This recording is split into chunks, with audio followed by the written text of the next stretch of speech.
Good evening, and welcome to Kneecap Biting with the Detroit Lions. It's the Lions Fan Cave chat. Right now, it's just me and Dom. I invited a couple others. If they show up, they show up. If they don't, they don't. I think we got this.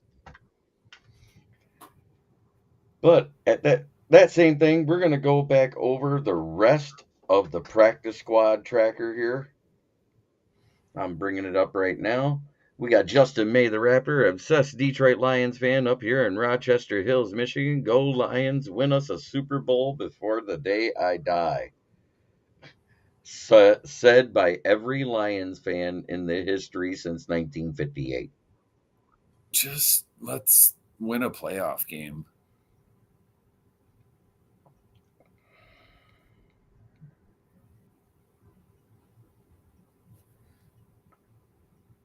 Yep, so bringing this up now.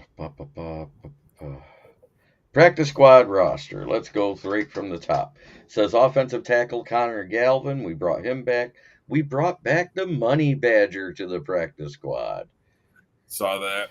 Cornerback Chase Lucas. Wide receiver Dylan Drummond. Running back Zonovan Bam Knight. Former Jets practice squad guy and running back 3, I think he was for a minute last year. Yep. Wide receiver Maurice Alexander. Dylan and Drummond both showed out in special teams. If anybody didn't see that they were going to make the roster over Coda, who had flashes in the first 2 games, but as soon as Teddy Bridgewater came in, he couldn't catch a cold till Martinez was throwing through him. So I think that kind of sealed his fate. Then getting injured at the end of the game didn't help him either. Right. Offensive guard Coyote Awasika. Brandon Joseph. We brought back my boy that I've been touting ever since I saw him as a UDFA, Trevor Nowaski out of Saginaw Valley State. We brought back the Notre Dame D tackle Chris Smith, offensive tackle, which is on the international exemption, Max Percher. We got Darius Fountain and defensive end Raymond Johnson. So technically, we have 1 spot left. So they can go out and get somebody still. And if he hasn't been signed, I say go get DeWayne McBride. Yeah. Because if anybody's going to surpass McBride or surpass Reynolds off the practice squad, it would be DeWayne McBride. I don't think Bam Wright is the guy that can do that. But he will fill in if somebody's injured, and he'll be okay. But he will be nothing flashy, nothing. I watched DeWayne McBride in about 3 full games, and I saw what I needed to see. That kid runs. He runs like Pacheco, but he actually uses the right arm with the left leg and the left leg and the left arm with the right leg instead of same arm, same leg, which tends to be. No, Craig Reynolds was never to the practice squad. Craig Reynolds was signed to an active duty roster at RB3. Send me the link. I will hop on for a few. Awesome. That is my nephew, Jeff. He's been wanting to be on with you for a minute.